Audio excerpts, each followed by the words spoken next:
Super, bonjour à tous, salut Olivier. Salut Jérémy.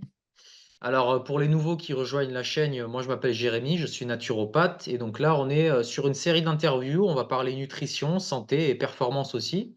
Et on est aujourd'hui avec Olivier, donc que je vais présenter dans un instant. Donc Olivier, t'hésites pas pendant la présentation si tu as des choses que tu veux corriger, s'il y a des erreurs, des coquilles, ou si même pendant tout le déroulé de l'entretien tu veux m'interrompre, t'hésites pas. On va essayer de Carrément. faire quelque chose d'interactif. Donc alors Olivier, donc tu es premièrement un athlète cétogène. Donc moi les deux sports que je t'ai vu en tout cas pratiquer, c'est le cyclisme et la course à pied. Peut-être que tu nous on Ouais. rentrera un petit peu dans le détail quel type de course, puisqu'il me semble que tu fais des courses un peu Mm. particulières avec des chaussures pas toujours Mhm. conventionnelles. Ouais. Donc ça, on va pouvoir en reparler. Tu es également coach, tu accompagnes des sportifs et tu formes des sportifs au régime cétogène. Tu as deux programmes sur ton site. Donc on mettra le lien en description, vous pourrez aller voir pour les gens que ça intéresse. Et tu es également auteur. Donc, tu as sorti un livre qui s'appelle Performer en régime cétogène, qui est un joli slogan que j'aime beaucoup, qui est, bon, alors je ne l'ai pas noté exactement, mais c'est quelque chose du style Fini les hypoglycémies, accède à ton énergie infinie. Donc je trouvais la régime, je trouvais Mm. la rime marrante. Donc ça aussi, on va y revenir tout à l'heure. Donc ici, sache qu'Olivier, tu es sur une chaîne où les gens sont sensibilisés au régime cétogène. J'ai déjà interviewé des gens qui le Ok. pratiquent, qui forment des gens au régime cétogène. Donc je pense que la plupart des gens sont sensibilisés. Donc je vais te Mm. poser des questions un petit peu plus poussées hein, pour des gens peut-être qui le pratiquent déjà. Et puis voilà. Donc Mm. si ça te va, on peut commencer. Donc déjà, ce que j'ai envie de te Ouais, demander un carrément. petit peu, c'est un petit peu qui tu es et surtout comment tu en es arrivé à devenir un sportif de l'ultra. Alors, moi, j'ai commencé le sport de façon assez classique en... après après avoir fait pas mal d'années de foot quand j'avais entre 8 ans et 15 ans, et après avoir arrêté le sport totalement étudiant. Quand j'étais étudiant, vers 23 ans, vers la fin de mes études, en fait, à un moment donné, je me suis dit, mais tu commences à devenir une larve, à plus faire la fête que faire du sport, alors à la base, tu étais plutôt sportif. Donc, prends une paire de chaussures et va courir. Et en fait, ça a commencé comme ça il y a une petite dizaine d'années maintenant. Et j'ai commencé vraiment par des trucs très classiques, course à pied, 10 kilomètres, à essayer d'améliorer un petit peu mes chronos. Et après, par la suite, j'ai découvert le trail parce que j'habitais à Grenoble à l'époque.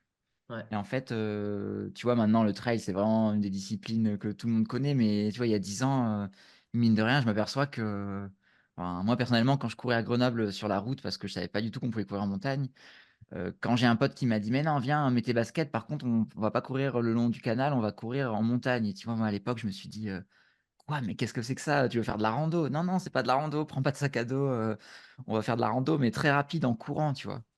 Et en fait, ça a commencé comme ça, où moi, je me suis dit, mais qu'est-ce que c'est que ces histoires encore? On va courir en montagne. Et là, je me suis carrément pris pour le virus du trail. Sauf qu'en fait, j'étais à Grenoble pour mes études et un an plus tard, je suis arrivé à Lille où j'habite maintenant. Et donc, autant dire que le trail, j'ai dû en faire le deuil, même si depuis l'année dernière, je commence à réintroduire un peu de trail en me disant, bah, il n'y a pas de raison que même si je m'entraîne pas en montagne, j'aille pas me faire un peu plaisir en montagne de temps en temps l'été. Et donc voilà, en ce moment, je navigue un petit peu en course à pied sur route assez classique avec des objectifs de performance. En ce moment, c'est plutôt sur le marathon avec un petit peu les distances plus courtes, type semi ou 10 kilomètres, mais plutôt pour m'entraîner dans l'optique marathon. Et à côté de ça, je me suis pris de passion pour le vélo plutôt longue distance. Depuis à peu près 2020, on a navigué un peu avec les confinements, déconfinements, et cetera. Mais en fait, ce qui s'est passé, c'est qu'à un moment donné, je me suis blessé en course à pied et j'ai ressorti un vélo qui était en train de prendre la poussière dans mon garage. Et en fait, c'est pareil, avant de savoir qu'il y avait vraiment une communauté, des courses organisées, des fous qui font des milliers de kilomètres, un petit peu sans s'arrêter, bah, je me suis un peu pris au jeu de prendre le vélo. Et tu vois, c'est un peu pareil. C'est au début, je faisais 50 kilomètres, après 100. Un jour, je me suis inscrit à une course à Lille qui s'appelle l'île Ardelot, où en fait, ça fait à peu près 150 kilomètres et on arrive sur la côte, au bord de la mer. Et à l'époque, pour moi, de faire 150 kilomètres en vélo, ça me paraissait le bout du monde, mais vraiment, tu vois. Et quand j'ai fini cette course, enfin cette course entre guillemets, quand j'ai fini cette rando et je me suis dit: «Ah mais j'ai fait 150 kilomètres alors que je me pensais heu, incapable de faire ça. Ça me paraissait vraiment, le bout du monde. Et ben, au fur et à mesure, je me suis dit: «Ah bah, allez, j'essaie de faire 200 kilomètres, j'essaye de mettre un duvet acheter des sacoches et mettre un duvet dedans et puis partir 2 jours, 3 jours, un week-end». Et au fur et à mesure, je me suis pris au jeu de ce que j'ai découvert qu'on appelait, l'ultra distance ou aussi le bikepacking, qui est le fait de partir avec un vélo et des sacoches qui permettent du coup de faire de la longue distance. Et là, j'ai découvert des courses, qui commencent à être assez développées, mais pareil à l'époque, tu vois, il y a 4-5 ans, c'était assez, c'était vraiment les débuts de la discipline. Et donc les courses, il y en a plusieurs. Il y a la Race Across France, qui est sur route. Il y a des courses qui traversent l'Europe. Et en gros, j'ai participé à quelques courses de à peu près 2 000-2 500 kilomètres donc c'est en autonomie, donc ça, c'est pour la partie sportive. En gros, le gros du truc, c'est ça, course à pied et vélo, ouais. Du coup, est-ce que tu peux nous donner un ordre de grandeur des distances? Ouais, Qu'est-ce que ça va à pied et en vélo, qu'est-ce que c'est les distances que tu fais? bah, les distances, comme je te disais, moi, ce que j'adore comme distance, c'est des, distances qui sont au-dessus de 1 000 kilomètres, on va dire. Entre 1 000 et j'ai fait 3 courses qui étaient à peu près plutôt de l'ordre de 2 500 kilomètres.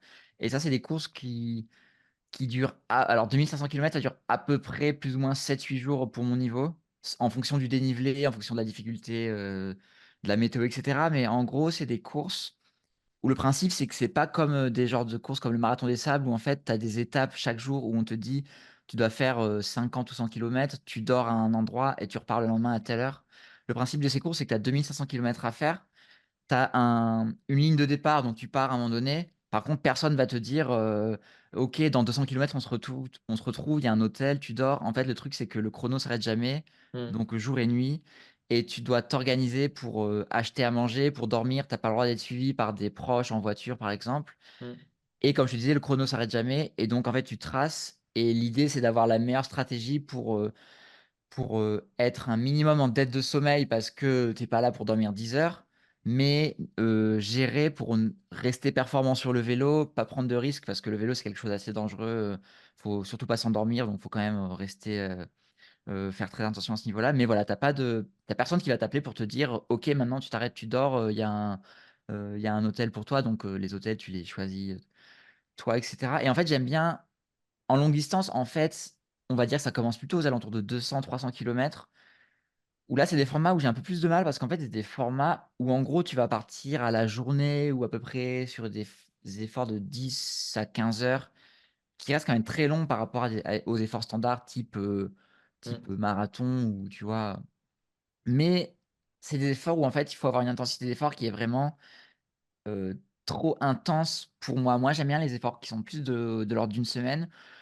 Où en fait, il y a un moment donné où l'intensité d'effort que tu peux mettre, vu que l'effort est plus long, elle est beaucoup plus basse. Tu es plus sur un effort qui est quasiment facile, mais par contre qu'il faut tenir, 15-20 heures par jour. Et il y a un autre aspect qui devient vraiment intéressant, c'est que l'aptitude physique de chaque, «concurrent» entre guillemets, et ben, en fait, elle va être un petit peu lissée parce qu'il y a d'autres facteurs qui rentrent en jeu, type, comme je te disais, gestion du sommeil. Est-ce que tu fais que des siestes d'une demi heure ou est-ce que tu fais une nuit de 5 heures? Alimentation, où est-ce que tu vas acheter à manger? Et cetera. Donc en fait, il y a plein d'autres facteurs qui rendent la pratique un peu plus, qui s'approche un peu plus de l'aventure. Donc en vélo, c'est ça. Et en course à pied trail, moi, je suis clairement là avec des objectifs ultra trail parce que je trouve ça cool, les 100 miles, 160 kilomètres. Après, je suis vraiment très débutant, mais j'ai été, sélectionné pour l'UTMB cette année, donc de façon assez improbable, mais voilà, je vais tenter l'UTMB qui sera mon deuxième ultra trail. D'accord. Donc du coup, si je comprends bien, tu me corriges, si c'est pas le cas, donc à la fin de tes études, tu découvres un petit peu, voilà, les ces sports d'endurance. À quel moment est-ce que tu découvres et tu implémentes le régime cétogène? Ouais et ben, écoute, en fait, quand je te disais, quand j'ai commencé la course à pied pendant mes études, je me suis vite, mis vraiment à fond là-dedans, que ce soit en entraînement, je courais beaucoup trop, j'étais clairement surentraînement, mais j'étais tellement passionné en débutant, que je m'en rendais pas forcément compte.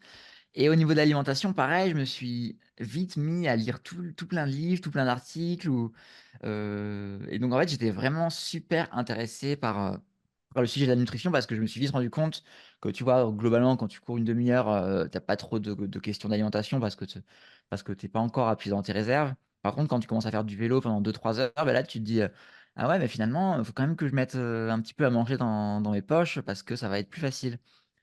Sauf qu'à l'époque, enfin, comme aujourd'hui d'ailleurs, mais en fait, j'ai vite, lu qu'il fallait, manger beaucoup de sucre, tu vois? Des boissons sucrées, des sodas, des barres de céréales, donc ça, les barres un peu classiques que tu achètes à Decathlon, tout ça, donc je mangeais comme ça.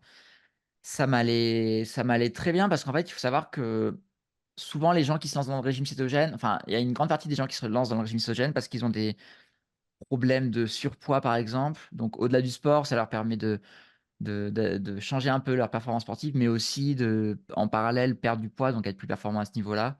Et il y a aussi beaucoup de gens qui font le cétogène juste pour perdre du poids sans faire de sport.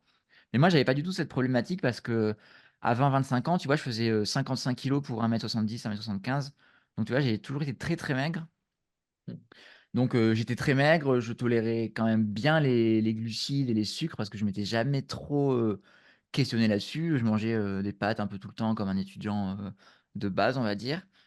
Et en fait, il y a eu quelques épisodes où à vélo, je partais vraiment à l'arrache, ouais. Il y avait pas de calcul, genre, maintenant on sait qu'il y a des calculs de quantité de sucre, par heure, genre si tu pars 5 heures, tu manges 50 grammes, si tu pars 2 heures, tu Mmh. manges 80 grammes par heure. Mais à l'époque, moi je savais pas, je Mmh. calculais rien, tu vois?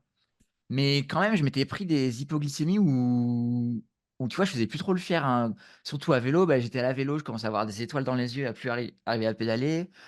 Tu vois, je m'allonge, parce que je vois tout noir et là, je me dis: «Mais qu'est-ce que c'est que ça?» Tu vois? Enfin, heu, je pense que beaucoup de gens, qui nous écouteront ont connu ces genres de périodes d'épisodes d'hypoglycémie où tu es vraiment tu as plus de jus, tu as les jambes coupées. Donc tu vois, j'étais en train de faire une petite sortie le soir, donc après j'essaie de rentrer chez moi, mais tu vois, ça devient je sens que tu as à la fois un problème au niveau des jambes, tu vois, où tu as plus de jus.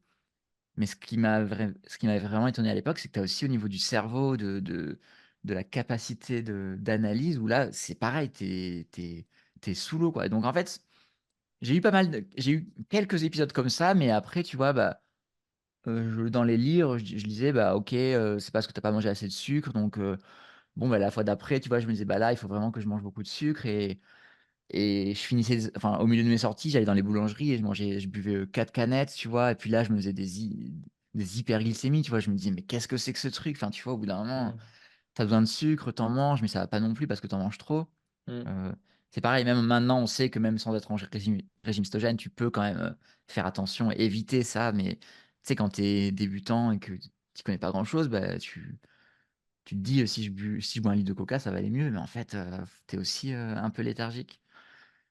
Et en fait, dans tous les livres que je commençais à lire, là-dessus, je tombe sur un livre qui s'appelle, Tous des héros de Christopher McDougall. Je sais pas si tu le connais, qui est aux éditions Guérin, une maison Ça me dit d'édition, quelque chose, ça me dit quelque c'est chose. une maison d'édition des livres rouges, qui sont basés à Chamonix, qui font beaucoup de livres d'alpinisme, de montagne notamment. Et en fait, j'ai lu ce livre de Christopher McDougall parce que peut-être un an plus tôt, j'avais lu un livre qui s'appelle, Born to Run. Je sais pas si tu as entendu parler, mais ça, c'est vraiment le pamphlet, l'espèce de bible des coureurs, qui courent en chaussures minimalistes ou pieds nus et cetera. Ouais. Donc en fait, je lis Born to Run, tu vois? Et je me dis, «C'est hyper intéressant, j'ai envie d'essayer de courir en minimaliste», parce que pareil, à l'époque, je m'étais jamais posé la question. Et 1 ou 2 ans plus tard, il sort un autre livre, enfin c'est du moins c'est un de ses autres livres est traduit en France, il s'appelle Tous des héros. Et là, c'est un peu sur l'idée de de capacités sportives un peu enfouies en nous, mais pas forcément sur la nutrition, aussi sur le fait de d'avoir des aptitudes, au niveau des grâce aux tendons notamment, au fascia lata et cetera. Enfin, il aborde plein de sujets. Et puis à un moment donné dans ce livre, il parle de guerriers et de résistants sur l'île de Crète pendant la Seconde Guerre mondiale qui se battaient contre les nazis. Et en gros, pour la petite histoire, et ben, il y avait des messagers qui transportaient des messages parce qu'il y avait pas de téléphone sur cette île. Et donc il cite vraiment dans ce livre ces messagers qui couraient jour et nuit, en dans la forêt, dans la montagne, avec, je cite, entre gros guillemets, «avec une énergie infinie», et ce, sans quasiment rien manger parce qu'à l'époque, ils avaient pas accès à à toute l'alimentation, aux gels énergétiques qu'on a Mmh mh. maintenant.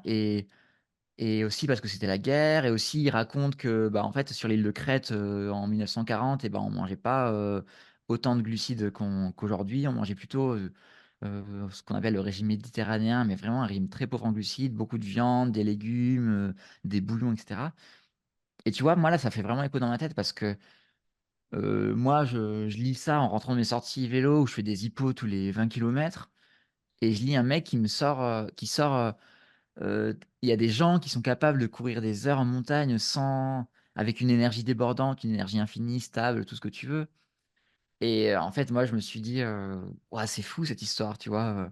Donc tu pas mal de gens, je pense, qui diraient: «Ouais, c'est pas possible parce que moi, j'ai jamais lu ça» et moi, en fait, je pense qu'à c'était à un moment donné où j'étais assez ouvert à essayer des choses et je me suis dit: «Bah, écoute, ça coûte rien d'essayer». Je sais pas si ça peut marcher ou pas parce que ça me paraît quand même un peu gros son histoire, l'énergie infinie, on peut pas, courir sans sucre. Moi, j'avais jamais lu ça, tu vois? Et je me suis dit: «Bah, j'essaye». Sauf qu'en fait, c'était en 2016 et en fait, en 2016, alors on est 8 ans plus tard, il y a quand même des gens qui en parlent et tout, mais il y avait pas c'est pas encore dans le débat public, un truc qui est quand même connu. Mais tu vois, en 2016, il y avait absolument rien. Mais malgré tout, je me suis dit: «Bah, écoute, on va fouiller, on va chercher, puis on verra ce que ça donne». Donc ça s'appelait déjà cétogène, à l'époque ou En comment tu l'as fait, compris toi? ça s'appelait pas cétogène et là, moi, j'avais eu un gros, gros souci, c'est que dans le livre, il faudrait que je retrouve le passage, mais je pense qu'il parle à peine de régime cétogène Ouais, ou keto en anglais et en fait, non, moi, dans mes souvenirs, quand j'ai commencé à rechercher des trucs, sur internet et tout, il y avait jamais écrit cétogène. Donc en fait, moi, le truc, c'est que la seule source que j'avais, c'était un livre dont le sujet, c'était pas du tout la nutrition, le régime cétogène. ouais, Et sauf que dans ce livre, il y avait 2 pages ou 3 pages qui parlaient de ça, mais j'avais aucun mot-clé pour faire mes recherches ouais, sur ouais, Google, tu vois? ouais, Donc je commence à taper des trucs sur Google, après j'entends parler de low carb, ouais, j'entends parler, si les gens veulent chercher d'un coach qui s'appelle, Stu Mittelman, enfin, tu vois? J'ai des noms comme ça, donc je tape et en fait, il y avait, rien en français, donc je trouvais des articles en anglais, des articles scientifiques, donc tu vois? Moi, je suis pas du tout scientifique, donc je lis les articles, les études, mais en même temps, je suis pas ouais, je comprends pas trop, tu vois? Mais au fur et à mesure, je me dis: «J'essaye». Je comprends qu'il faut je comprends qu'il faut réduire sa quantité de sucre, donc il faut arrêter le sucre blanc et moi, j'étais un peu déjà là-dedans d'arrêter le sucre blanc. Sauf que je comprends pas au début qu'il faut aussi, arrêter les glucides, que le pain, les pâtes, le tout ce qui est fait à base de blé, ça reste des glucides. Donc au début, j'arrête le sucre sans arrêter les glucides, donc ça marche pas. À faire plein d'erreurs et en fait, c'est pour ça que je me suis dit, après quelques années, bah, je vais créer un compte Instagram pour, raconter ça parce qu'il y a personne qui en parle en France, en fait et c'était vraiment pas pour, gagner des abonnés ou quoi que ce soit. Tu vois, au début, on était 50 ou 100, ça m'allait bien mais ouais, je me suis un ouais, peu retrouvé là-dedans à essayer de défricher et essayer de retraduire des articles ou écrire mes propres articles pour que les Français savent ce que c'est. Mais en fait, il y avait quasiment rien. Il y avait, le site Eat Fat to Be Fit qui ont commencé peut-être 2-3 ans avant moi, qui ont sorti un ouais, livre et tout, mais ouais, mais eux, pour le coup, c'était vraiment les seuls et ils ont fait un gros, gros travail de pédagogie pour que maintenant ça soit plus connu.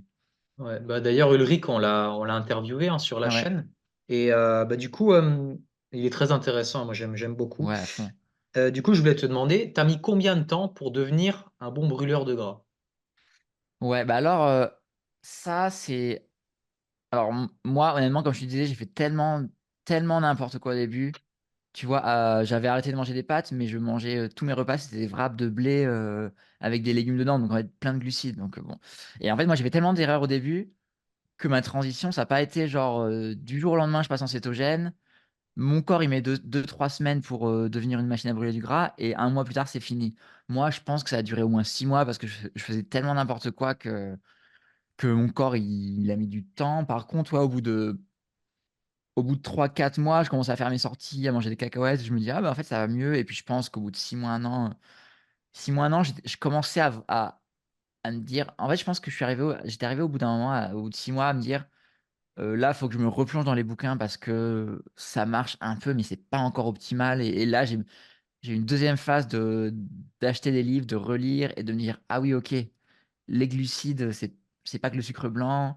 Ah oui, les fruits aussi, il faut réduire, les légumineuses aussi parce que j'étais un peu dans une vision un peu plus, végétarienne et tout, donc je mangeais beaucoup de légumineuses et Ouais. je me dis: «Ah non, ça aussi, il faut quand même réduire». Donc je pense que ça a duré, tu vois, 1 an et après ce qui était intéressant, c'est que quand je suis arrivé à Lille, 1 an plus tard, j'ai fait des courses, comme la course de 150 kilomètres à vélo que je disais et en fait, c'est des courses ou des trails que j'ai fait les mêmes courses une année sur l'autre, enfin tous les ans et chaque année, j'arrivais à je constatais que mes 150 kilomètres de vélo, beh, au début, je les avais fait, ça se passait plutôt bien. 1 an plus tard, je me disais: «Mais oh, en fait, je suis encore meilleur pour brûler du gras» parce que l'année d'après, je l'ai fait, à jeun, Mmh. et j'ai eu aucune baisse d'énergie et l'année suivante, donc à la deuxième année, je faisais pareil. Je me dis: «Mais en fait, je l'ai fait à jeun et puis j'allais encore plus vite» et en trail, j'avais pas mal des passages comme ça où tous les ans, je constatais que ça allait de mieux en mieux. Donc en fait, voilà, ma transition, elle a été chaotique, mais en gros, le consensus scientifique, c'est genre, 2-3 semaines pour les personnes sédentaires, pour qu'elles deviennent un peu brûleurs de gras.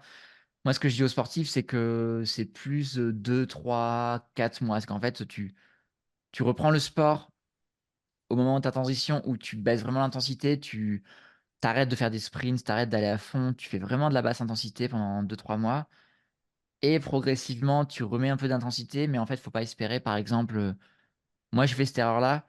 Je me suis mis vraiment au cétogène sérieux en janvier. J'avais le marathon de Paris en avril.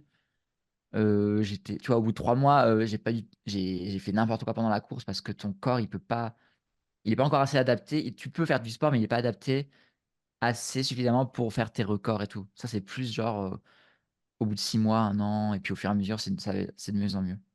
Parce que ça, c'est, tu sur ton Insta, tu as fait un post où tu dis justement que l'erreur des gens qui débutent le keto, c'est qu'ils baissent pas leur intensité, Ouais. d'entraînement. Est-ce que tu peux développer ce point?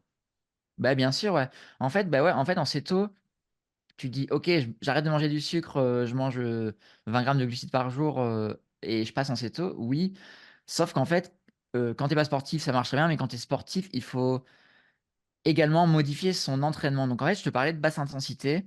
Moi, il y a une formule que j'explique, sur mon site et tout qui marche assez bien. C'est qu'en fait, il va falloir que tu restes, à une intensité qui est assez facile pour, par exemple, réussir à discuter pendant tes footings et tout. Pourquoi faut se mettre à basse intensité? Parce que l'organisme, heu, en fait, je t'ai parlé de cétogène ou pas cétogène, mais c'est pas genre, tu es cétogène, tu brûles 100 de matière grasse, tu es pas cétogène, tu brûles 100 de sucre. C'est Mmh. un espèce de truc un peu continu où en fait, tu brûles en permanence les 2 sources d'énergie en même temps, sauf que sauf qu'admettons, tu es en pas cétogène, tu brûles 80 de sucre. Tu passes en cétogène à la même intensité, bah, tu brûles, seulement 20 de sucre et 80 de gras, tu inverses le ratio et ce ratio, il est aussi en fonction de ton intensité d'effort où en gros, à quel que soit ton régime, si tu marches ou que tu cours à très, très basse vitesse ou basse intensité, ton corps, globalement, il va brûler quand même beaucoup de matière grasse et plus tu accélères, plus ton corps, il va commencer à brûler des sucres pour avoir une courbe qui va en fait se croiser à un moment donné et au bout d'un moment, tu passes à la très haute intensité où là, tu brûles que du sucre. Sauf qu'en cétogène, en fait, on pourra en parler, mais tu déplaces ce seuil, ce croisement de brûler plus de sucre, et en fait, quelles que soient les intensités, tu vas brûler beaucoup plus de matière grasse. Pourquoi je te dis tout ça? Parce qu'il faut comprendre que ça je t'ai expliqué pourquoi en commençant, il faut réduire son intensité parce que si en fait, si tu quand tu commences, il y a plusieurs phases. Il y a la première phase, heu, tu manges encore des glucides, tes stocks de glycogène, donc de sucre dans ton corps, ils sont encore pleins. Tu arrêtes de manger des glucides, ton corps il va mettre, 2-3-4 jours, on va dire, pour vider ses stocks de glycogène, donc ça, c'est la première phase. Si, heu pendant cette phase, à la fin de cette phase, au bout de 4 jours, tu dis: «OK, j'ai un entraînement avec mon club ou une compétition, je vais, faire un 10 kilomètres à fond» et ce qui va te mettre dans une intensité d'effort, comme je te disais, où tu vas brûler un max de glucides. Mmh. Mais en fait, à la fois ton corps, comme je t'ai dit, il a plus de glycogène en lui, il a plus de sucre en lui et tu vas être dans une intensité d'effort où ton corps, il va demander de brûler du sucre parce que tu sais pas encore bien brûler du gras. En fait, ça va être une boucherie parce que ton corps, il va rien comprendre, il aura pas l'énergie et là, tu vas, enfin, je te déconseille de faire ça parce que je sais pas ce qui va se passer, quoi. Donc en fait, c'est pour ça que tu as la première cette première phase où l'objectif, c'est de vider tes réserves en glycogène et c'est à ce moment-là où ton corps, il va se dire: «OK, ben, en fait, là, c'est bizarre parce que j'ai plus de glucides, de sucre, de glycogène. Pourtant, c'était ce que j'aimais bien brûler pendant l'effort. OK, je vais chercher une alternative» et en fait, le cétogène, c'est pas du tout se mettre en privation ou quoi, c'est juste utiliser une attitude que ton corps a, qu'on a toujours eu quand on n'avait pas des champs de blé, à perte de vue ou des gels énergétiques, c'est qu'on brûle des matières grasses parce que c'est une super énergie, c'est la meilleure énergie pour les efforts de long cours et c'est à ce moment-là où il faut rester une certaine période de temps avec, les niveaux de glycogène bas, donc pas faire d'écart ou quoi, Mmh. que là, tu apprends progressivement pendant 2 semaines à brûler des matières grasses et donc du coup, tu comprends, comme je t'ai dit, qu'il faut Heu, courir ou faire du vélo ou ce que tu veux à basse intensité, parce que si tu te mets à haute intensité, ton corps, il va demander des sucres et il sait pas encore le faire. C'est vraiment au bout quoi, comme je te dis, au bout de 3, 4, 6 mois où là, tu peux retenter des fractionnés, tu vois? Tu peux te retenter de l'intensité, mais vraiment un peu longtemps et donc je te parlais d'une formule, en gros, pour faire simple, c'est que moi, j'explique souvent que l'intensité, c'est pas une question de vitesse, parce que tu vois, à vitesse égale, si moi je cours à 10 km/h, on va dire que j'ai un niveau, moyen en course à pied. Si moi je cours à 10 km/h, je vais être facile. Une personne débutante absolue à 10 km/h, ça va être très dur pour elle. Elle va avoir le cœur qui va battre très vite. Mais par contre, un professionnel qui fait un marathon à 20 km/h, pour lui, courir à 10 km/h, c'est même pas de la marche, c'est, trop facile. Donc en fait, l'intensité, c'est pas une question de vitesse, Mmh. c'est plutôt une question de fréquence cardiaque, en fait. Et moi, pour ça, j'ai une formule assez simple, c'est 180 moins l'âge, à ne pas confondre avec 220 moins l'âge qui est soi-disant pour notre AFC maximal. Mais 180 moins l'âge, par exemple, moi j'ai 30 ans, 180 moins l'âge, ça fait 150. Au début, tu essayes de rester sous ces 150 pour moi, par exemple, ou 145 ou quoi. Ça te garantit à peu près, c'est pas très scientifique, mais ça te garantit à peu près, d'être à une intensité assez basse. Tu mets ta montre, tu vois, tu mets une alarme. Si elle sonne, quand tu as passé 150, tu ralentis l'allure où tu marches et tu réaccélères quand ça a baissé et tout. Et ce qui est assez intéressant, c'est qu'au début, ma montre, elle sonnait genre tout le temps, tous les 2 kilomètres, j'étais obligé de marcher et un mois plus tard, bah, en fait, ta montre, elle sonne plus parce que tu restes à basse intensité. Donc voilà, c'est des petites astuces comme ça. OK, on va rester sur l'intensité parce que c'est une Ouais, question, très intéressante. D'ailleurs, tu en as fait un article où tu détailles la différence entre le cétogène pur et le low carb. ouais, Donc dans cet article, bon, tu me corriges, hein, mais si ça va pas, ouais, mais ouais, tu dis qu'en réalité, voilà, le cétogène, c'est plus adapté vraiment aux efforts, longue distance et pour ouais. les choses où on va rentrer plus dans l'intensité comme du crossfit par exemple et cetera, le low carb est peut-être plus conseillé. Est-ce que toi, personnellement, tu as déjà pratiqué, là, en faisant le régime cétogène depuis longtemps, Mmh. tu as déjà pratiqué des efforts de haute intensité? Si je te pose la Ouais. question, c'est que moi, j'ai fait le cétogène il y a 2 ans, de façon quand Mmh. même assez stricte. J'étais bien céto-adapté et cetera et moi, je pratiquais la boxe anglaise à ce niveau-là, à cette époque-là Mmh. et comme je montais très, très haut en pulsation, je me souviens que j'avais des mauvais ressentis. Ouais. Maintenant avec le recul, voilà, je sais pas si je faisais tout de façon optimale et cetera, si j'étais vraiment adapté et cetera. Mais du coup, je voulais te poser la question à toi. Est-ce que est-ce qu'actuellement tu pratiques des fois des efforts en haute intensité et quels sont Mmh. tes ressentis? Ouais. Bah, alors moi je pratique, hyper souvent des efforts à haute intensité parce que je suis en club d'athlétisme notamment et tu vois, pour te donner une idée, je fais une prépa marathon de Paris, assez classique et c'est tous les coureurs ou coureuses qui nous écoutent vont savoir qu'une prépa marathon classique, c'est genre, je sais pas 5, 6 sorties, par semaine dont, au moins 2 ou 3 fractionnés. Donc en fait, Heu, toutes les semaines, j'ai des efforts à intensité maximale, des fractionnés type, des, heu, des, 10 fois 400 mètres sur piste, des, 20 fois, 20 fois 400, des 6 fois 1000, donc ça, c'est des efforts fractionnés où tu vas te mettre dans des intensités maximales sur des temps qui sont de 1 minute, 2 minutes, 5 minutes et donc tu vois, ça, je le fais Ouais, et en fait, ces efforts à haute intensité, tu peux les faire en cétogène strict sans aucun souci. Tu vois, au bout de 6 mois, 1 an, 2 ans, à cette époque, j'étais vraiment, cétogène hyper strict, aucun écart et tout et franchement, tu les fais, tu aucun problème à les faire. Tu vois, moi, j'ai fait, bon, là, en fait, je sais pas si c'est grâce au régime cétogène parce que ça fait genre 8 ans que je suis là-dedans, Mais en 8 ans, j'ai battu tous mes records, sur, toutes les distances et tout le monde, saura que faire un 10 kilomètres en course à pied, bah, c'est, tu te mets en intensité maximale et c'était intéressant parce qu'il y avait pas mal d'études ou de personnes que j'avais écoutées qui expliquaient qu'en fait, le régime cétogène ou le fait de brûler des matières grasses, tu penses que c'est que pour les efforts de 8 heures ou quoi? Mais en fait, il disait: «Non, pas du tout». Tu as Tim Nox notamment qui parlait de ça, qui disait: «Mais en fait, un effort, genre un 800 mètres ou un 1 500 mètres sur piste, qui sont pour moi les efforts les plus affreux qui puissent exister parce que c'est des efforts de 3 minutes, tu vois?» Ouais. Et ben, en fait, même eux, s'ils sont en cétogène strict, enfin, ils arrivent à brûler des graisses, et ben, ils vont brûler genre 50 de matière grasse, même sur des efforts de 3 minutes. Donc en fait, il y a un moment donné où c'est plus du tout une limite, tu as plus besoin de manger des matières grasses et tout. Et ce qui est assez marrant, c'est que, tu vois, moi, je me rappelle avant quand je faisais ce genre de séance, que je me mangeais du sucre, mais je rentrais chez moi, je mangeais un plat de pâtes de 300 grammes avec, plein de desserts et tout, parce que j'avais vraiment le cerveau qui me disait: «Mais là, ta glycémie, elle a chuté à une telle vitesse qu'il faut vite que tu refasses tes stocks». Mmh. En fait, maintenant, tu vois, je rentre à 21 h de ma séance, j'ai couru, 2-3 heures, je me suis mis des intensités, hyper, fortes, au milieu. Tu vois, je rentre chez moi le soir, je mange parce que j'ai faim, j'ai plaisir à manger, mais pas parce que je sens que ma glycémie, elle est au fond du trou. Donc ouais, tu vois, au bout d'un certain temps, c'est même plus un débat ça. Tu fais toutes tes séances, et c'est possible. D'accord.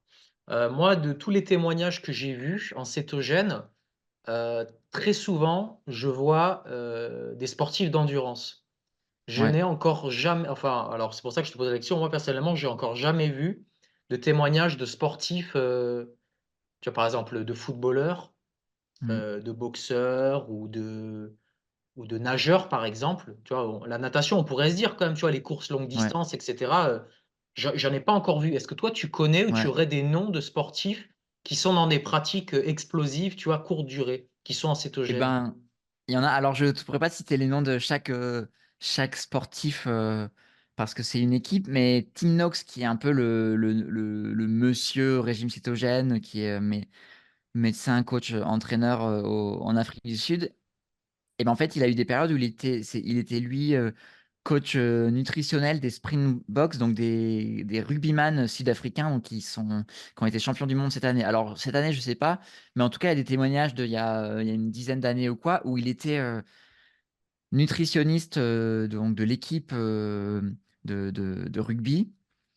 Et en fait, il y a plein de témoignages assez marrants où en fait les rugbyman sont assez sceptiques au début et en fait, au bout d'un moment, ils se régalent à manger, de la viande, de l'avocat, des légumes et tout et ils deviennent hyper performants. Alors je veux surtout pas m'avancer sur le fait qu'ils deviennent champions du monde parce qu'ils sont cétogènes. C'est pas du tout ça l'idée, mais c'est de se rendre compte qu'en fait, même sur les sports, par exemple collectifs, où tu as une base endurance, mais tu as une grosse composante d'accélération d'effort maximal. Parce que tu vois, moi, je t'ai dit, alors pendant 3 mois, tu fais pas d'intensité. Moi, je peux le faire parce que je suis, coureur à pied et j'ai de compte à rendre à personne parce que si j'ai envie de ralentir, je ralentis. Mais tu imagines bien qu'un footballeur, un basketteur ou quoi, il Mmh. va pas dire à son équipe, «Bah, le ballon, il était là-bas loin, mais j'ai pas le droit d'accélérer, pendant 2 mois». Non, c'est ridicule. Tout ça pour te dire que ouais, dans les sports d'endurance, il y a un vrai intérêt et Tim Nox, il expliquait justement que c'était intéressant parce qu'en fait, des sportifs qui ont un métabolisme de brûleur de sucre et de glucides, sur des sports comme ça, type basket ou foot, où en gros, alors je sais pas, les matchs, ils durent entre 1 heure et 1 heure et demie en fonction des sports, mais en gros, pour faire simple, pendant 40 minutes, tu vas être en footing et tu Ouais. as, Ouais, ouais. 10 ou 20 minutes dans le match où là, tu vas sprinter comme un déreinté parce que tu dois sauver ton équipe. Et en fait, il expliquait que ce qui est intéressant en passant en mode cétogène low carb, c'est que les moments où tu es en footing, bah, en fait, tes stocks de glycogène, ils restent hyper stables, alors que si tu manges beaucoup de sucre, même si tu étais en footing, tes stocks de glycogène, ils baisseraient de façon assez lente, mais inexorablement. Par contre, et du coup, l'intérêt de tout ça, c'est que au moment donné où, tu as tes défenseurs, tu as l'attaquant qui accélère et tu dois le rattraper et là, ton corps, il va se mettre en brûleur de sucre à 100 et ben, en fait, tes réserves, elles sont maintenues. Tu peux accélérer et à ce moment-là, tu brûles, moitié, sucre, moitié, lipides et donc en fait, c'est un exemple que comme tu me demandais, d'équipe, de sport, par exemple, de sport, heu collectifs qui ont, bien performé en cétogène et je trouve que l'exemple des sports collectifs, c'est assez intéressant parce que moi, je pratique plus trop, j'ai fait beaucoup de foot, mais c'est des sports très particuliers où en fait l'intensité, tu es plus dans le calcul en course à pied où tu te dis, tu vois, en marathon, tu dis: «OK, il faut que je tienne telle intensité, elle est fixe Mmh. et ça va être la même tout le long». Là, l'intensité, tu Ouais. la choisis pas, ça arrive, tu pas, décidé et tout donc c'est hyper intéressant, ouais. Ouais, donc si jamais toi personnellement tu rencontres, des sportifs, qui sont sur ce type de sport-là, en keto, je veux bien que tu m'envoies leurs contacts parce que ça Avec plaisir, ça ouais, m'intéresserait de carrément. les interviewer. Du coup, ça fait, transition avec une question que j'avais pas prévue, mais je sais pas si toi tu en as entendu parler. On a beaucoup parlé de Christopher Froome pour le Ouais, cétogène, oui, oui, oui, je qui ouais, apparemment s'entraînerait en low carb ou cétogène et ouais. lors des courses, il y a une grosse recharge glucidique, enfin je sais pas trop, moi j'ai entendu ça. Est-ce que toi tu as des Ouais, infos par rapport à ça? ouais, ouais, ouais. Bah, Chris Froome, ça a pas mal buzzé parce que, bah, alors maintenant, il est plus au top de sa carrière, mais quand il était vraiment au top de sa carrière, il avait posté pas mal de photos, en hiver notamment ou de photos de petit déjeuner où il était en mode, bacon, avocat, œuf et ça avait un peu buzzé parce que dans le milieu du vélo, ça c'est un milieu qui est assez conservateur et Ouais, oui, bah, en fait, en vélo notamment alors en fait, c'est assez dur d'avoir des sources assez objectives parce que c'est le genre de sport où en fait il y a beaucoup de bluffs. Chaque équipe, chaque coureur, cherche un peu à savoir comment l'autre va s'entraîner ouais, et ouais, comment l'autre va s'alimenter, ouais, surtout pendant les périodes d'hiver. Tu vois, genre, enfin, d'hiver, en fait, les coureurs cyclistes, ils cachent leur entraînement, ils cachent leur performance pour pas que ouais, leurs ouais. concurrents vont savoir ce qu'ils font. Donc en fait, il y a ce que je vais dire, c'est peut-être pas vrai tout le temps, peut-être pas hyper objectif et tout, ou je sais pas quel est le vrai, quel est le mythe là-dedans, mais en effet, il y a Froome, je te dis, il y a 5-6 ans, et il y a d'autres coureurs cyclistes où on sait que ils utilisaient eux, et ça c'est intéressant par rapport au football à tout dont je te parlais, c'est que eux ils utilisaient le cétogène vraiment pendant le hors saison, en fait. Tu vois, genre la saison, elle est finie, en gros, elle est finie à l'automne en fonction des courses que tu fais et tu sais que pour de d'octobre à, à mars, on va dire que les premières courses, les premiers tours, grands tours, c'est plutôt autour de mars. Tu as 6 mois dans l'année où là, tu as pas de compétition, tu peux te permettre de réduire ton intensité d'effort ou tu peux te permettre d'être moins performant tout simplement. Par contre, si en fait, eux, ce qu'ils disent, c'est que si ils passent en cétogène pendant cette période, ils vont développer leur filière lipidique, donc ils vont s'habituer à brûler des matières grasses. Par contre, quand on revient à la pleine saison et leurs objectifs principaux, bah là, ils se mettent en full sucre. Et là, les cyclistes, ils ont une consommation de glucides qui est absolument démente. Et tu vois, moi, j'observe ça d'année en année. Et chaque année, j'ai l'impression qu'il faut manger plus de glucides par heure. Tu vois, à l'époque, c'était à peu près 60-80 grammes. Là, on est passé à 100 grammes. Il y en a même qui parlent de 120-150 grammes de glucides par heure. C'est Donc, énorme. franchement, tu fais que manger, quoi. Parce qu'en fait, maintenant, il y a des marques où ils arrivent à Ouais. alors je vais essayer d'expliquer, mais ils arrivent à encapsuler les molécules de sucre dans des capsules d'algues qui font qu'au niveau de ton intestin, le sucre est mieux digéré. Tu as pas le truc de d'être en surcharge de sucre. Enfin bref, enfin je sais Ouais, pas, ouais. c'est très étrange comme truc et tout, mais en gros, pour faire simple, et ben, ils s'entraînent en hors saison cétogène. Enfin, ils s'entraînent. Je veux pas dire que tous les cyclistes s'entraînent en cétogène et tout, c'est absolument faux. C'est pas du tout le cas, mais il y a des cyclistes qui s'entraînent un peu en mode low carb et cétogène et en fait, le principe que j'ai constaté pour moi, c'est que plus tu vas passer de temps en mode brûleur de gras et ben, à condition que tu tolères bien les glucides, bien sûr. Si tu es Mmh. intolérant total, ça va être une catastrophe. Mmh. Mais, je suppose que les sportifs de très haut niveau, comme les coureurs cyclistes dont on parle, Chris Mmh. Froome et cetera, ils ont une capacité à brûler du sucre qui est, phénoménale. Ils ont aucun souci à ce niveau-là et ben, au moment où tu réinjectes du sucre, là, ton corps, c'est la double brûlerie, tu vois? C'est comme une voiture hybride qui brûle de l'électricité et de l'essence en même temps et là, ben, en fait, tu un ça t'ouvre à des capacités de fou parce que comme je te disais, Mmh. tu préserves tu vas brûler beaucoup de sucre pendant ton effort, mais malgré tout, Ouais. tu vas quand même préserver tes stocks de glycogène.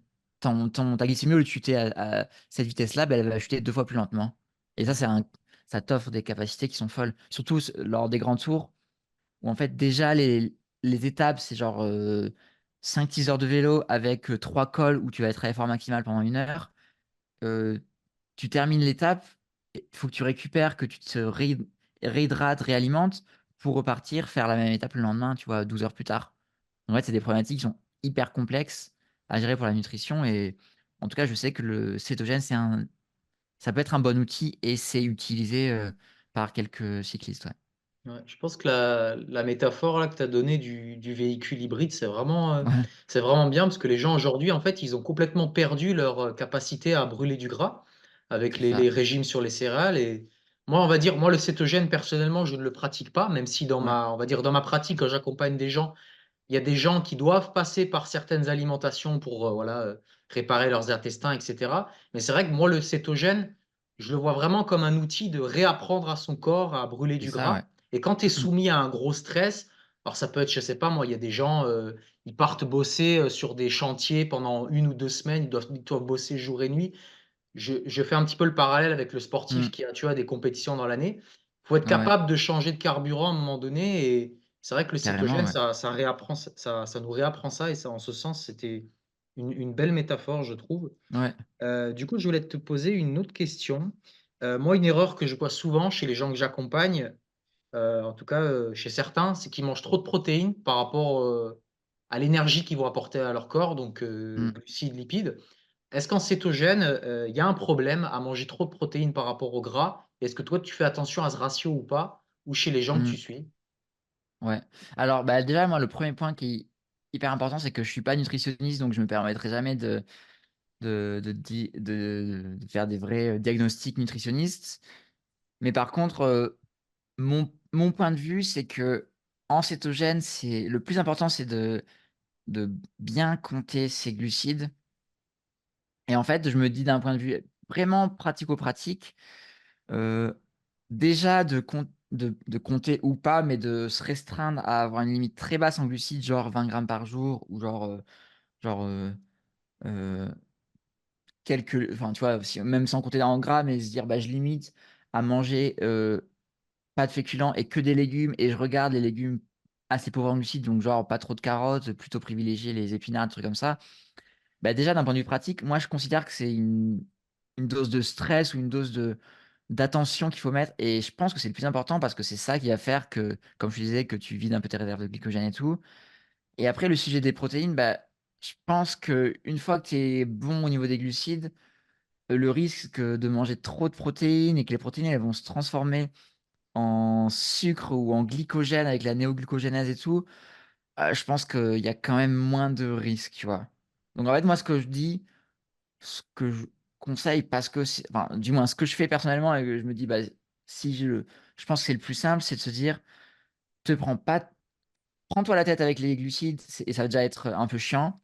Par contre, avec les protéines, te prends pas la tête à en compter, à te dire: «J'en mange trop ou pas», parce qu'au bout d'un moment, tu vas arriver à un truc où si tu manges pas de glucides, tu te dis: «Il faut que je mange pas trop de protéines», donc OK, tu vas manger des matières grasses, mais au bout d'un moment, tu risques d'être dans un truc où tu manges quasiment plus rien. Je veux dire, tu peux pas te nourrir que de beurre. Moi, je le fais un peu des fois en compète et tout, mais en gros, voilà, pour les protéines, moi, je pense que, tu peux manger, de façon à ton envie des protéines à tous les repas. Donc là, ça peut être 3 œufs, ça peut être, un filet de poisson, tu vois? Une dose de protéines un petit peu standard, tu vois? Heu, il faut manger des matières grasses, donc ça, tu en manges à tous les repas. Si tu as envie de rajouter du beurre dans tes légumes, tu rajoutes du beurre dans tes légumes ou de l'huile d'olive et normalement, tu vois, ça va rouler. Moi, je suis assez pour un cétogène où tu comptes au début, en fait, parce que si tu sais pas visuellement ce que ça veut dire 20 grammes de glucides, Mmh. si tu comptes pendant quelques semaines, au bout d'un moment, c'est bon, tu as compris que 20 grammes de glucides, c'était, c'était ça enfin, c'était une assiette de courgettes ou alors, un petit bout de chocolat et tant d'amandes. Enfin, au bout d'un moment, tu as les repères visuels en tête. Mais après, moi, je suis pour un cétogène où tu prends moins la tête, même au niveau des légumes, tu vois? Au début, on dit toujours les légumes privilégier les légumes plus pauvres en glucides et tout. Mmh. Tu vois, moi, au bout de 8 ans, je regarde même plus les légumes, tu vois? Je mange autant de carottes que de poireaux, que Mmh. de choux, je sais combien il y a de glucides et tout, mais c'est plus du tout un sujet pour moi. OK, d'accord. Je voulais revenir sur le ravitaillement. Donc toi, aujourd'hui, Ouais. bon, les dernières courses que tu as vues, j'ai vu que tu as fait, j'ai vu quelques articles sur ton blog où tu dis que voilà, Mmh. tu fais des marathons, sans aucun alors sans eau, Ouais. mais sans nourriture en tout cas. Ouais, c'est ça. Est-ce que tu peux nous parler de la sensation de fluctuation d'énergie lors d'une course? Et Ouais, peut-être que tu nous donnes la différence de comment tu te sentais quand tu étais en glucides et la différence aujourd'hui, maintenant que tu es un brûleur de gras. ouais. Bah, en fait, en avec le recul là, c'est marrant parce que on m'a jamais posé cette question de mes ravitaux avec des glucides parce qu'en fait, à l'époque, je faisais quand même moins de longues distances et tout que maintenant. Mais c'est vrai que globalement, quand tu es sportif, que tu fais de la course à pied, full glucides et ben, en fait, tu vois, en course à pied, tu as des ravitaux tous les 5 kilomètres, plus ou moins normalement. Donc, Ouais, pour schématiser à peu près toutes les demi-heures ou toutes les 20 minutes, ça dépend de ta vitesse. Mais j'ai le souvenir qu'en fait, tu as les ravitaux tous les 5 kilomètres et ben, tu les attends les ravitaux. Je veux dire, tu as couru 3 kilomètres, 4 kilomètres, tu attends le ravito, tu le c'est vraiment une bénédiction de tomber dessus. Tu manges tes trucs, tu essayes de boire et puis 3 kilomètres plus tard, en fait, c'est rebelote. Tu attends le ouais, ravito du 10e, 3 kilomètres plus tard, tu attends le ravito du 15e et en fait, tu passes ta course à attendre le ravito. En plus, tu arrives pas à boire parce qu'en déjà, il faut essayer de manger, d'avaler et de boire ensuite, mais tu arrives pas à boire parce qu'avec ton gobelet, quand tu cours, tu arrives pas à boire, donc c'est une catastrophe. Donc on va dire que ça, c'était avant le cétogène. C'est les souvenirs un peu lointains que j'ai et en fait, maintenant, ce qui est marrant, c'est qu'en course, heu, là, je vais parler plutôt de la course à pied jusqu'au marathon. Donc pour moi, le marathon, c'est un peu moins de 3 heures. mmh, Heu, En fait, pour moi, la course, les ravitaux, c'est même plus un sujet parce que tu vois, je passe les ravitaux sans m'arrêter en m'écartant de l'autre côté de la route pour pas trop gêner les gens qui veulent, eux, s'arrêter et en fait, je passe les ravitaux en les regardant, en disant: «Coucou, moi, j'en ai pas besoin, je continue» et souvent, je perds des gens à ce niveau-là, à ce moment-là parce qu'ils eux, doivent, ralentir pour prendre à manger et en fait, les ravitaux, c'est plus du tout un sujet et alors les distances avant le marathon, pour moi, les gens même les gens qui sont pas en cétogène, ils doivent un 10 kilomètres, ils doivent le faire sans ravito. Je veux dire, si tu es même si tu es pas en cétogène, que tu as l'habitude de manger des glucides et tout, tu dois être capable de courir, 40-45 minutes, 1 heure, sans alimentation. Ça, si quand tu même, arrives ouais. pas ouais, si tu arrives pas après, il y a vraiment des gens, qui ont besoin de manger du sucre au bout d'une demi heure, tu vois? Et Ouais, là, mais moi, je dirais que tu dois être capable de courir, 1 heure, sans manger. Et même un semi-marathon, à moins d'être dans une optique performance pure où là, les gens ils vont te dire: «Bah, avec 80 grammes de sucre, tu es plus performant». Je sais pas, mais si tu as envie de manger, 4 gels énergiques pendant un semi, mange-les. Mais normalement, si tu as un métabolisme qui fonctionne un peu bien, tu vas tenir sans ravito. Donc ça, pour moi, jusqu'au semi, il y a pas de débat. Et moi, maintenant, tu vois, les marathons, je les ai fait en cétogène. Je les ai fait en me disant: «Je suis en cétogène, mais je mange quand même des ravitaux». Bon, tu vois, je l'ai fait, j'ai mangé des ravitaux sucrés, pendant 3 heures, 3 heures, 3 heures et demie à l'époque plutôt, ça allait et en fait, le dernier marathon que j'ai fait, il y a en avril dernier au marathon de Paris. Alors moi, déjà maintenant, en fait, depuis que je suis en céto, les courses, je mange pas de petit déjeuner avant les courses. Ça, c'est un vrai plus parce qu'avant, quand je mangeais des petits déjeuners avant la course, bah, tu vois, si la course, elle part à 8 heures et que tu dois manger 3 heures avant, tu dois mettre le ouais, ouais, réveil à ouais. 5 heures, donc tu te Ah réveilles à ouais, ouais, 5 heures et puis, c'est chaud, ouais. puis moi ouais, c'est déjà, c'est chaud et je me rappelle, il y avait une espèce de flagellation, genre à l'époque, les gens, ils me disaient: faut pas que tu manges parce que encore tu te réveilles 3 heures avant, tu manges des glucides donc OK, tu manges, des flocons d'avoine parce que c'est le petit déj et moi j'ai aucun problème avec le fait de manger des flocons d'avoine. Mais Ouais. les gens disaient: «Non, faut manger un plat de pâtes». Mais Le tu vois, tu te matin? dis: «Bah» ouais, je t'assure, moi j'ai toujours entendu ça, qu'il fallait manger un plat de pâtes avant ses courses. Oh putain. Donc tu et moi je me réveillais à 5 heures, je mangeais un plat de pâtes à 5h30, tu vois? Enfin, donc tu dis: «Bah, à refaire, bah, j'aurais pas mangé un plat de pâtes, j'aurais mangé des flocons d'avoine, ça aurait été la même chose et ça aurait été meilleur. Mais voilà, moi maintenant, je fais déjà toutes mes courses à jeun et déjà, j'ai remarqué qu'au-delà de la performance pure, heu, déjà, je suis plus performant parce que j'ai plus de ballottement. Moi, le premier marathon de Paris que j'ai fait, Ouais, enfin, le premier marathon que j'ai fait, c'était à Paris et j'ai été q en 2016 ou 2017, je crois, 2017. J'étais tellement paniqué à l'idée de pas avoir assez d'avoir faim pendant le marathon que j'ai mangé un petit déjeuner d'ogre avant et j'ai eu tellement de ballonnement que ma performance a été n'importe quoi. J'ai dû m'arrêter parce que j'avais trop mal au ventre et tout, tu vois? ouais, Donc maintenant, le fait de partir à jeun, tu découvres que tu cours avec le ventre vide, mais c'est trop bien, en fait. Parce que ton déjà, quand tu digères, ton organisme va utiliser, genre 10-20-30 de son énergie à digérer et pas à courir.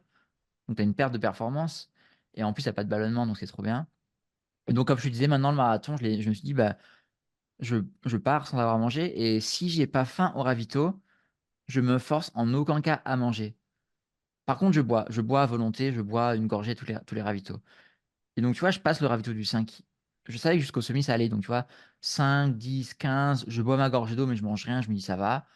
20, 25, je me dis: «Bon, bah, heu, normalement, vu que tu es quand même à une intensité très élevée, tu vas avoir faim, tu vas devoir manger».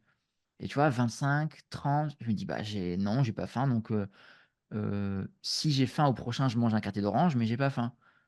Et tu vois, là, je passe 30, 35 où on sait tous que enfin, tous les coureurs, les marathoniens savent qu'il y a le fameux mur du marathon où soi-disant au 35, tu es en hypoglycémie et tu as les jambes cramées, du coup, ça va plus aller, tu vas devoir tu vas subir et tu vas devoir ralentir et tout. Et moi, je passe 25, 30, 35, 40. Tu vois, tu as même un ravito 40 pour faire les 2 derniers kilomètres. Donc, au bout d'un moment, tu te dis: «On n'est plus capable de faire 2 kilomètres». Et au final, j'ai passé mon marathon, juste en buvant de l'eau, tu vois? ouais. Sans aucune calorie, mais comme je te disais, c'était vraiment pas avec l'idée de me dire: «J'ai quelque chose à prouver à qui que ce soit» ou «Je veux faire le kéké», parce que tu vois, les marathons à jeun ou les longues sorties à vélo, je les fais à l'entraînement et il y a pas de souci. Mais je l'ai fait en battant mon record et en réalisant que si tu es performant à brûler du gras, bah, ta glycémie, elle va baisser pendant le marathon, mais de façon assez lente, donc pas assez vite pour que tu aies besoin de recharger. Tu Ouais. brûles du gras, tu fais ton record, tu cours 3 heures comme ça et en fait, ça marche. Voilà. Ouais, moi, c'est ça le truc que je trouve le plus chouette quand tu es adapté au gras, c'est que tu as plus faim, en fait, c'est très Bah, étrange. ouais. Moi, est-ce que tu peux nous dire, toi parce que moi, personnellement, cette sensation de faim, depuis que, on va dire, je suis adapté au gras, je l'ai plus. C'est Ouais. bizarre, c'est comme tu sens que tu as besoin de manger, mais c'est très différent de la Ouais. faim, que tu as quand tu étais en glucides. Toi, qu'est-ce que tu as comme sensation de faim, au quotidien? Comment tu pourrais Mmh. la décrire? Bah, écoute, en fait, je partage totalement ce que tu as dit. C'est que déjà, moi, je suis plutôt passé ça fait longtemps que je suis passé plutôt en jeûne intermittent, donc en fait, je mange que 2 repas, je mange plus de petit déj. Ça me va bien, enfin, ça me va bien parce que finalement, c'est moins d'organisation le matin et je mange que le midi et le soir. Et comme tu dis, c'est assez étonnant parce que c'est des sensations de faim avant de manger le midi et le soir, mais je sais pas comment expliquer, mais qui sont pas corrélées, pardon, à des sensations que tu as la glycémie qui est basse et qu'il faut que tu recharges un truc. C'est genre tu as faim, tu es content de manger parce que tu as des bons aliments, qui vont te faire plaisir et tout, mais C'est pas tu s émotionnel, en fait, c'est pas c'est émotionnel. pas émotionnel et j'ai l'impression aussi, pour avoir fait quelques jeûnes où tu te dis: «Bah, là, je vais aller m'entraîner le midi, je vais pas manger, le midi, je vais manger que le soir».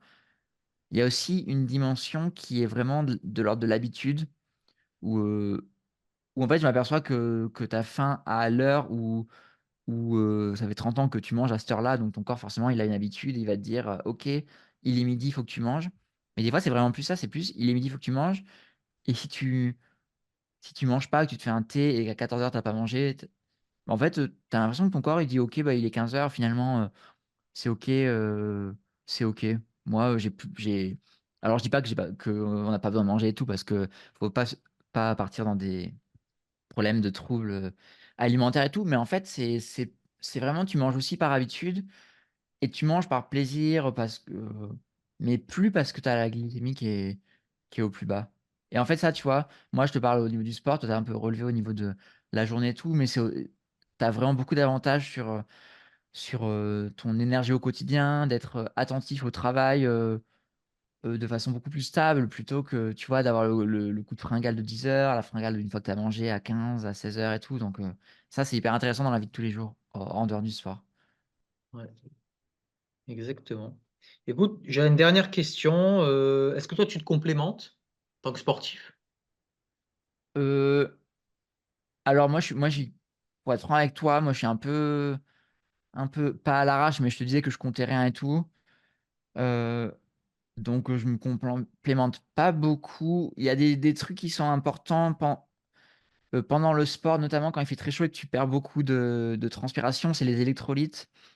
L'idée, c'est que quand tu es en cétogène, en fait, tu vas en parallèle aux matières grasses que tu vas brûler, tu vas perdre beaucoup d'eau et dans cette eau, tu vas perdre beaucoup de minéraux, donc c'est important de se complémenter en électrolytes. Donc soit déjà quand tu manges tes repas de mettre, du sel, de pas oublier de mettre du sel pour pallier au sodium que tu perds et pendant les efforts un petit peu longs, notamment l'été, bon, tu vois, là, c'est l'hiver, il fait froid, donc je transpire pas beaucoup, mais l'été, sur mes très longues sorties, mes longues journées à vélo et tout, j'essaye de pas oublier, mais de manger des électrolytes, donc c'est un mix de sodium, potassium, calcium, enfin, tu vois, un mix de minéraux qui te permettent de pallier aux minéraux que tu vas perdre dans la transpiration. Donc ça, je trouve ça assez important et après moi, je sais que là, je suis en alors je vais pas peut-être pas assez, mais là, je suis en prépa marathon où l'idée, c'est d'être vraiment à la limite de ce que ton corps est capable de tolérer en termes de charge d'entraînement, donc en termes de kilométrage et d'intensité et tout et je sais que là, je sens que ça tire un petit peu donc bon, quand ça tire, faut pas se leurrer, c'est sommeil, récupération, pas faire Mmh. de sport le plus important, alimentation aussi, des protéines et cetera, mais il faudrait que je fasse plus, mais je sens que manger un petit peu de collagène pour la reconstruction des tissus notamment, des tendons, parce que je sens que moi perso, j'ai des faiblesses un petit peu au niveau des tendons, heu, au niveau du corps, tu vois? Et je pense qu'il y a un intérêt à prendre un peu de collagène pour la reconstruction, tendineuse notamment, ouais. OK, d'accord. OK.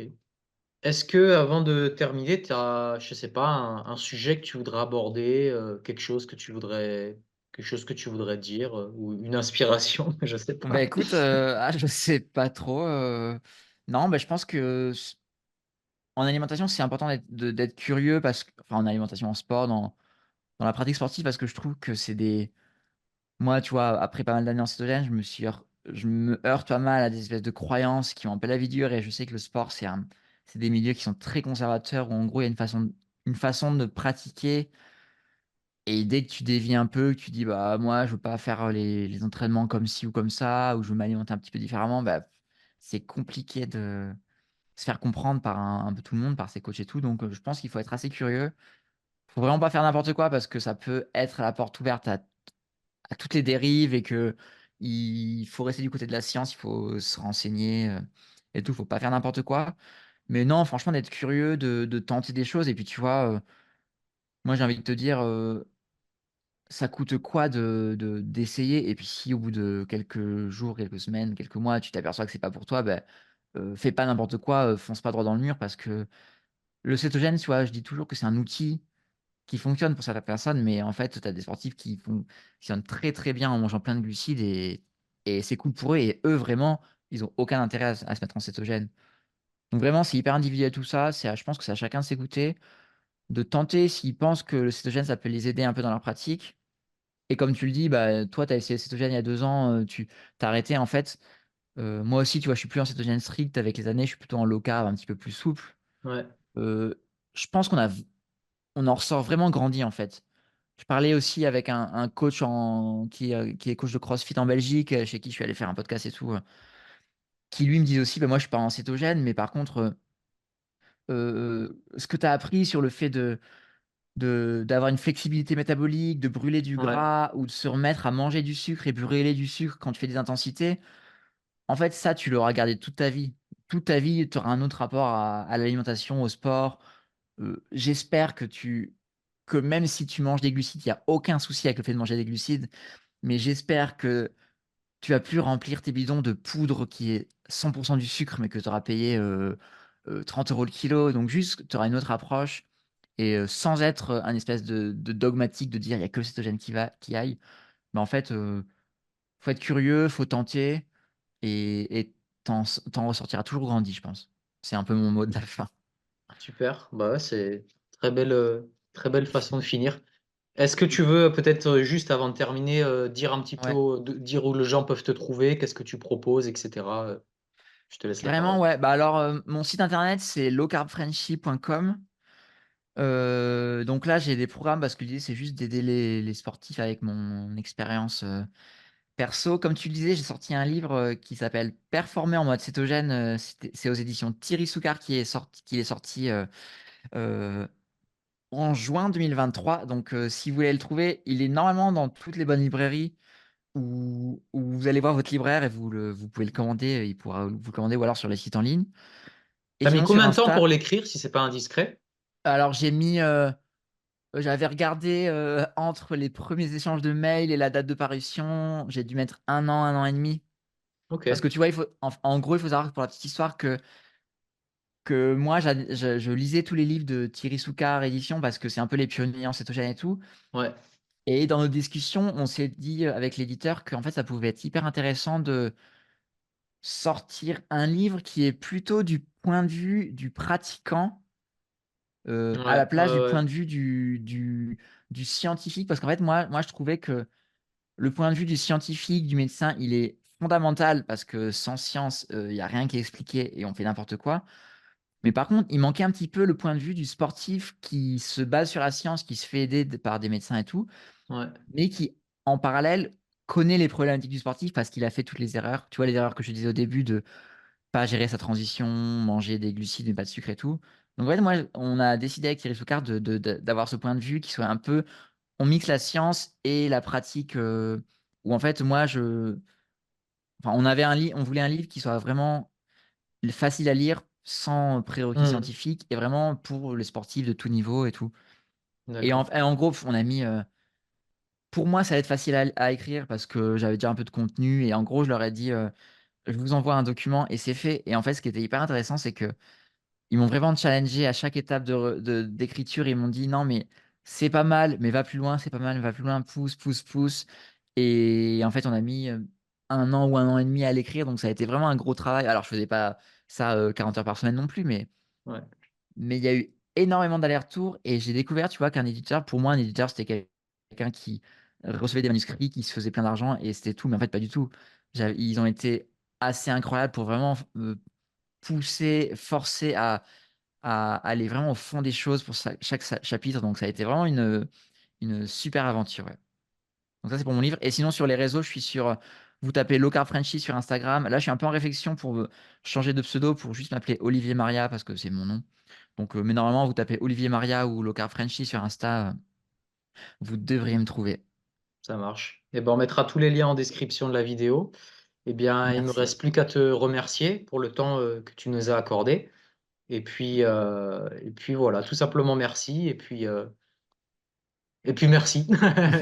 Eh ben, écoute, merci beaucoup, Jérémy, pour l'invitation. Ça a été un plaisir et bonne continuation. À la prochaine. Ça marche. À bientôt. Ciao.